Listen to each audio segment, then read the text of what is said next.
My name is Kai. I am 62 years old and I used to believe that by this age, a man has already survived his worst storms. I was wrong. Because nothing prepares you for the moment your own child looks at you, not with love, not with gratitude, but with expectation and disappointment.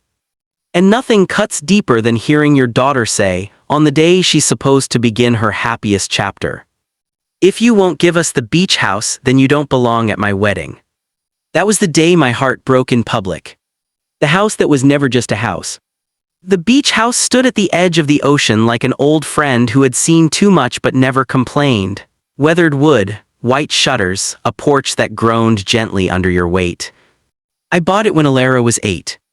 Back then, my wife Myra had been fighting cancer. The doctors spoke in percentages and timelines. I needed hope. So when Myra saw that little house by the sea and smiled, really smiled, I bought it without hesitation. "It feels alive," she had whispered, standing on the porch while the ocean breeze lifted her hair. "Like we still have time." We didn't. But the house held the time we had left. It held Myra's laughter as she burned pancakes on Sunday mornings. It held Alara's squeals as she ran into the waves for the first time. It held the last night the three of us watched the sunset together, pretending everything was normal. After Myra passed, that house became sacred ground. It wasn't an investment. It was memory made of wood and salt air. A daughter grows up. Alara was my only child. When Myra died, I promised myself 2 things. I would never let her feel abandoned, and I would give her every opportunity I never had. She grew into a smart, ambitious woman, sharp mind, quick wit, determined. I was proud of her in a quiet way, never loud, never boastful, but deeply proud. Then she met Ryan. He had confidence that bordered on arrogance, perfect suits, expensive watch, the kind of smile that looked rehearsed. The first time I met him, he shook my hand firmly and said, "Sir, I've heard a lot about you." But his eyes were scanning the room, calculating. When I invited them to the beach house that summer, Alara cried softly as soon as she stepped onto the porch. "It smells the same," she said. But Ryan didn't see memories. He saw market value. "Prime coastal property like this," he said, walking along the deck. "You're sitting on a gold mine, Kai." I smiled. "I'm sitting on peace." He didn't understand the difference. The conversation that changed everything. 3 months before the wedding, Alara invited me to dinner at a high-end restaurant in the city. Candles, soft music, too formal. "Dad," she began, stirring her water nervously, "Ryan and I want to start our marriage strong." "That's wonderful. We've been thinking about the beach house." I felt it before she said it. "We were hoping you'd transfer it to us as a wedding gift." The words landed like a stone in my chest. "Alara, that house is my retirement. It's your mother's memory." Ryan leaned forward smoothly. "With respect, Kai, assets should empower the next generation." "Assets?" He said it like he was discussing stocks. "It's not an asset to me," I replied calmly. "It's history." Alara's eyes flashed. "So you're choosing nostalgia over your daughter's future?" "No," I said softly. "I'm choosing wisdom over pressure."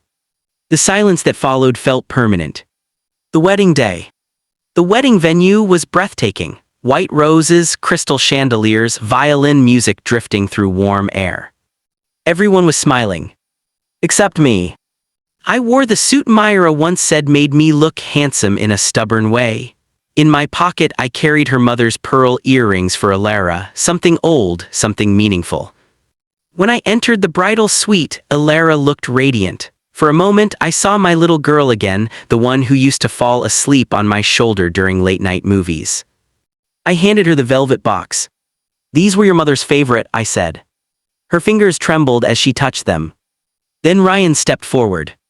"Have you reconsidered?" he asked quietly. "Not today," I answered. Alara's face changed.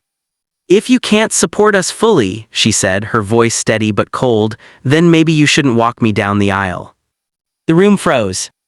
"Alara." She swallowed. "If you won't give us the house, then you don't need to be here." It was as if every memory we ever shared shattered at once. I looked at her, really looked at her, and realized she wasn't speaking from her heart. She was speaking from pressure. But the words still cut. I placed the pearl earrings gently on the table. I love you, I said. Then I walked out. The loneliest drive of my life. Guests watched me leave. Whispers followed. The ceremony music began as I reached my car. I sat behind the wheel and gripped it tightly. My hands trembled not from anger but from grief. At 62 years old, I had buried my wife. But this felt like burying my daughter. I didn't cry until I reached the beach house. And when I did, I cried like a man who had nothing left to prove. Silence. Weeks passed. No calls, no apologies, no explanations. Social media showed photos of the wedding, perfect smiles, sparkling champagne, first dance. There was no father in any of them. I spent my days repairing the beach house, fixing loose boards, repainting faded walls. Grief needs somewhere to go. Mine went into wood and nails. At night, I would sit on the porch and speak softly to Myra. Did I fail her? I would ask the ocean. The waves never judged me. They only reminded me that storms pass. The call. 3 months later, my phone rang. Ilara. Her voice was different. Dad, can I come over? When she arrived, she looked smaller somehow, no designer confidence, no polished perfection. Just tired. We sat at the same kitchen table where Myra once braided Ilara's hair. I was wrong, she said, tears spilling freely. Ryan kept pushing. He wanted the house as collateral for a business expansion. He said it was wasted under your name. My chest tightened. When I refused to pressure you again, she whispered, he said I wasn't committed to our future. And he left. Silence wrapped around us.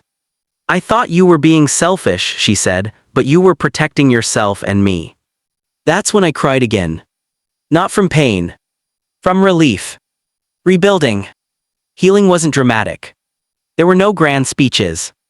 Just quiet mornings, shared coffee, long walks on the beach. She moved into the beach house temporarily, not as an owner. As my daughter. One evening, while we repainted the living room, she paused. I finally understand, she said. The house isn't valuable because of money, it's valuable because of memory. I smiled. Exactly. A father's final gift. A year later, on her birthday, I handed her an envelope. Inside was my will. The beach house would one day be hers. Not because she demanded it, but because she learned the difference between ownership and inheritance. She hugged me tightly. I'm sorry for that day, she whispered. I know, I replied, and that's enough. What I learned at 62. At 62 years old, I learned something most people don't realize until it's too late. Love is not proven by surrender, boundaries are not betrayal, and sometimes the greatest act of love is saying no.